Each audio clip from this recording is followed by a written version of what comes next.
नमस्कार दोस्तों, आज मैं आपको एक बहुत ही खास चैनल के बारे में बताने जा रहा हूं, जो सिर्फ सच्ची कहानियों को समर्पित है।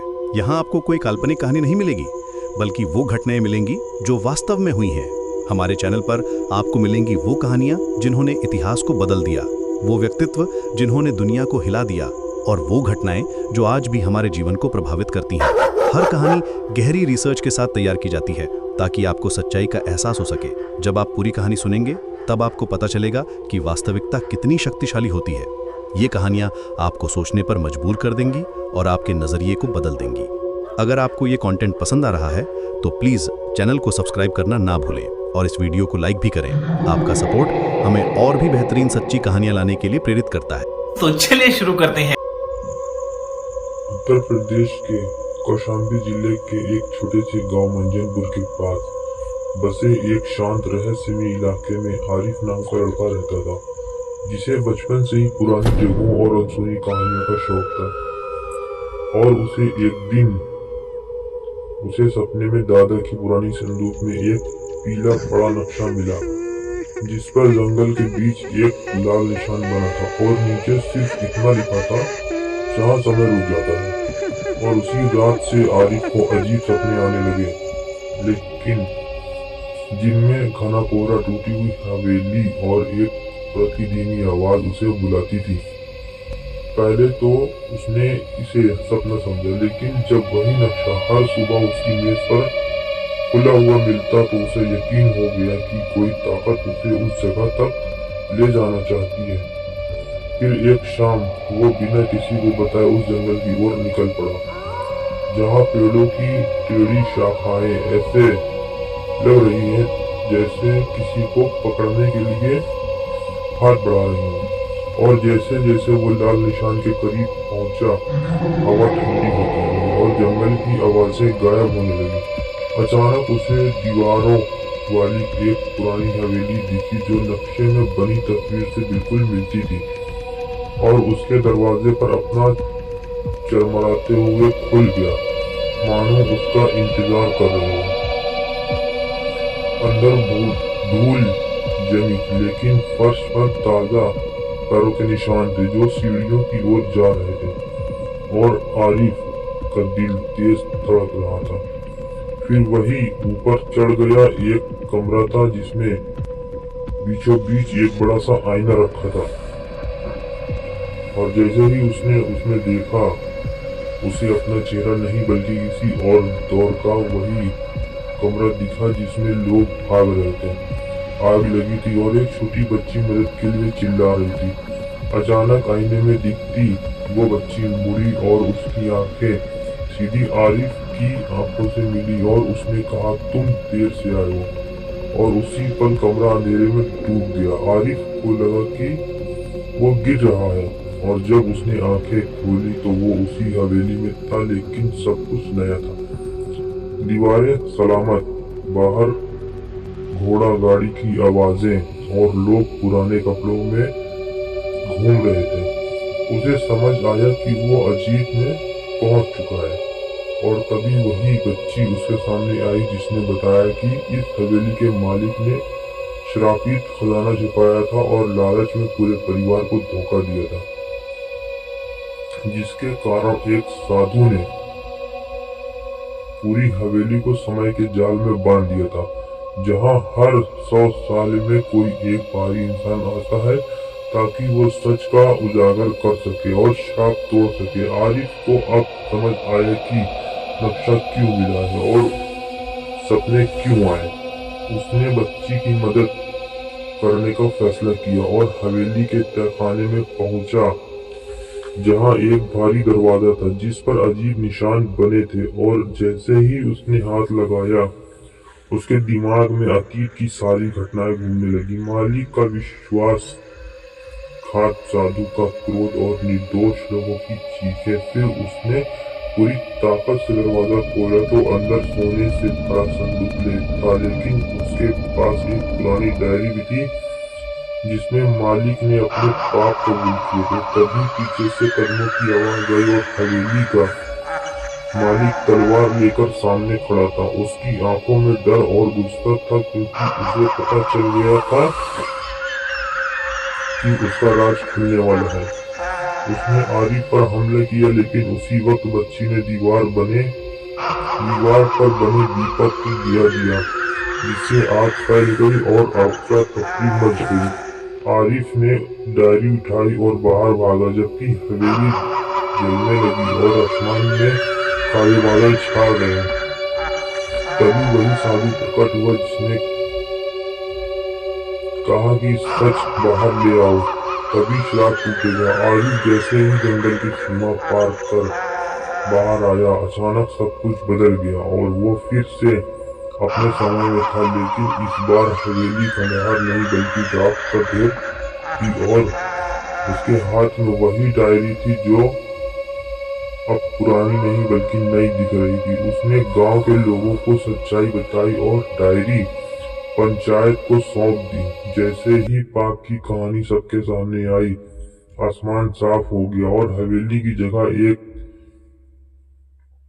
हरी घास का मैदान उग गया। सबको लगा सब खत्म हो गया, लेकिन उसी रात आरिफ ने फिर वही सपना देखा, जिसमें वही आईना उसके सामने था और उसमें एक बार वो खुद खड़ा था, लेकिन उसके पीछे कोई परछाई मुस्कुरा रही थी और धीमी आवाज, भाई, हर श्राप का अंत एक नई शुरुआत है।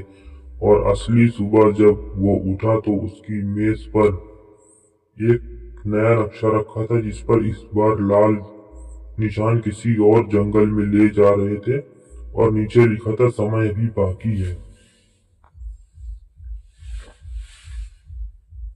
अगली सुबह जब आरिफ ने नया नक्शा हाथ में लिया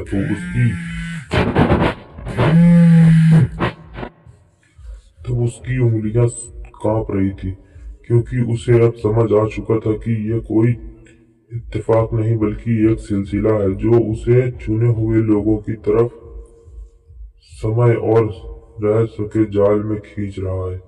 और नक्शे पर इस बार जो जगह चिन्हित थी वो मंजनपुर से कई 100 किलोमीटर दूर एक पहाड़ी इलाके का घना जंगल था, जहां लोग कहते थे कि रात को पहाड़ सांस लेते हैं और पेड़ आपस में फुसफुसाते हैं। आरिफ ने इस बार बिना डरे तैयारी की, कैमरा, टॉर्च, वही पुरानी डायरी और एक लोहे का ताबीज जो उसे दादा के संदूक में मिला था।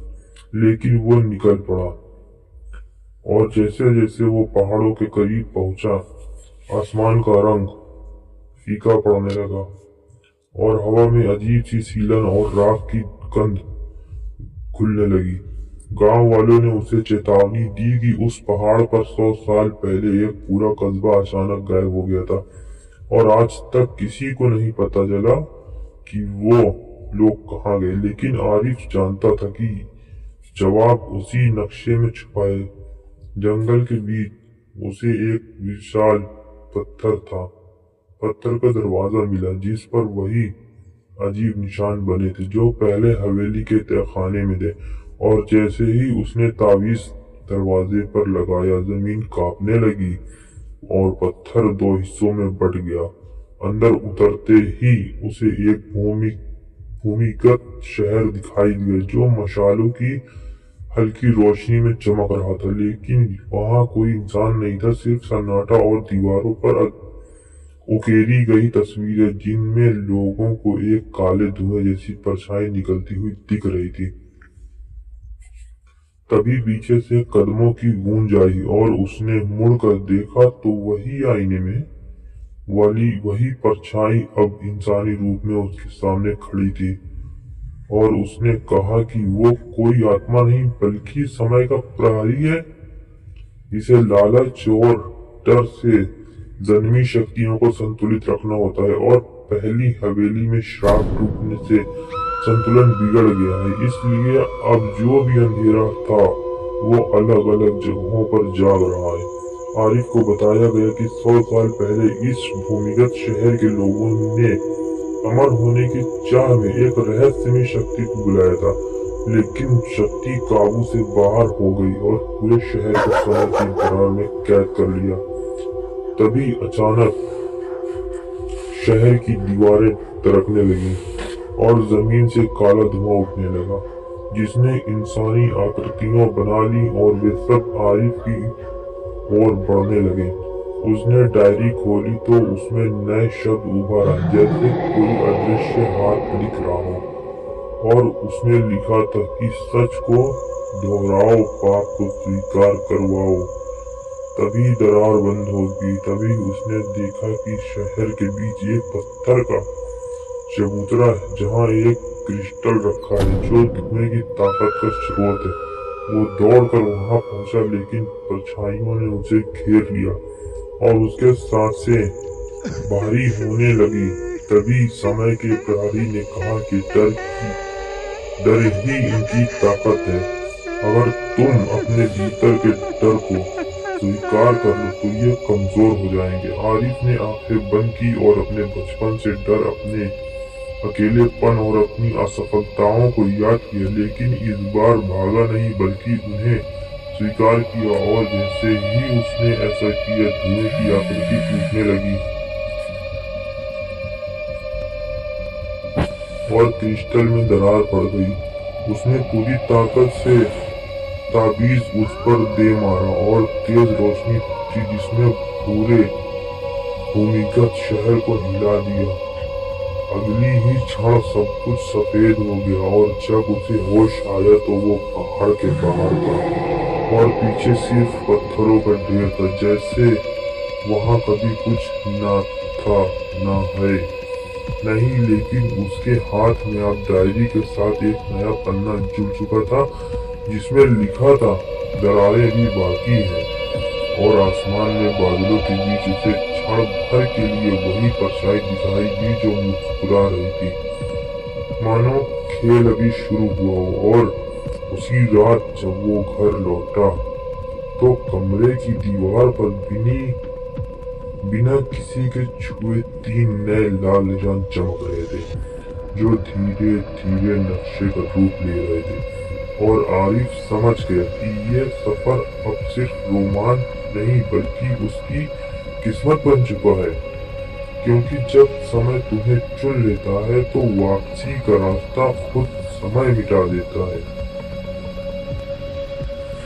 दीवार पर चमकते लाल निशानों को देखकर आरिफ समझ गया कि यह आखिरी परीक्षा है। और जैसे ही उसने हाथ बढ़ाकर उन निशानों को छुआ, पूरा कमरा घूमने लगा और वो खुद को एक सुनसान मैदान में खड़ा पाया, जहां आसमान काला था और जमीन पर दरारों से लाल रोशनी निकल रही थी। उसके सामने वही समय का प्रहरी और वही काली परछाई आमने सामने खड़ी थी।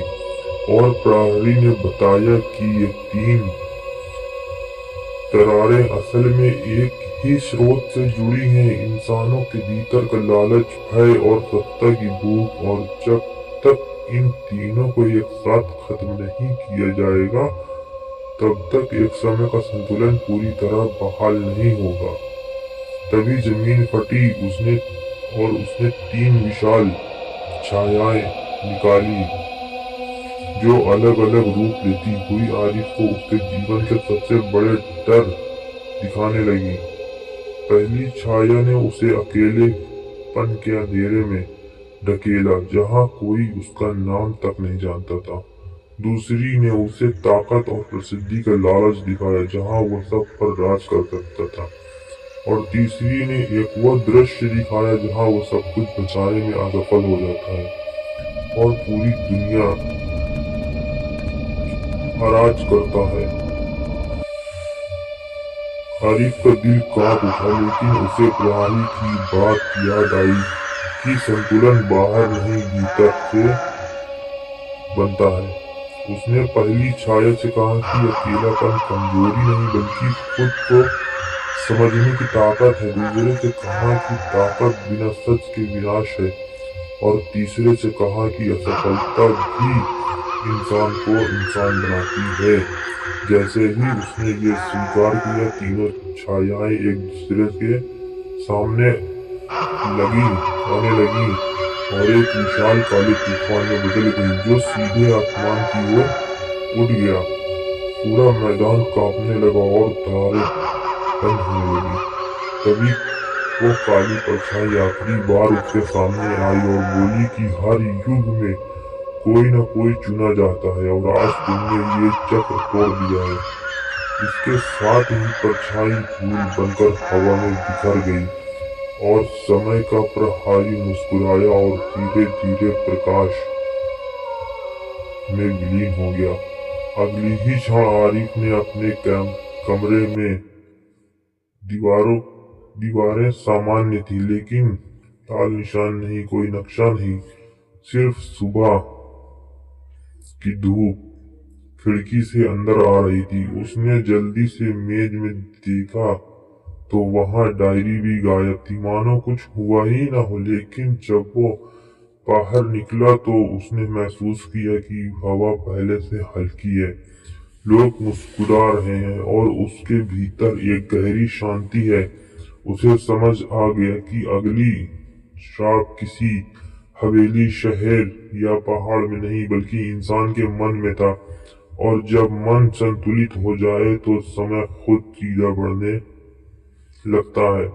उसने तय किया कि अब वो राज्य के पीछे नहीं भागेगा, बल्कि लोगों को उनके डर और लालच से बाहर निकालने में मदद करेगा, क्योंकि असली जीत अंधेरे को हटाने में नहीं बल्कि उसे समझकर रोशनी चुनने में है। और इसी के साथ आरिफ की वो अदृश्य यात्रा समाप्त हुई, जहां समय का खेल खत्म हुआ और एक साधारण इंसान ने ये साबित कर दिया कि सबसे बड़ी शक्ति किसी जादू में नहीं बल्कि अपने अंदर के एक सच को स्वीकार करने में होती है। और इस बार सच में कोई नया नक्शा, कोई नया निशान, कोई नई परछाई नहीं आई, क्योंकि कहानी वहीं पूरी हो चुकी थी जहां इंसान ने खुद को जीत लिया था। तो दोस्तों, अगर आपको ये टाइम गेट स्टोरीज पसंद आ रही हैं तो चैनल को सब्सक्राइब करना मत भूलिए, वीडियो को लाइक करिए और कमेंट में बताइए कि आप कौन सी कहानी सुनना चाहते हैं। आपके प्यार से ही मिलती है मुझे ऐसी अमेजिंग स्टोरीज लाने की एनर्जी। तैयार हैं समय की यात्रा के लिए?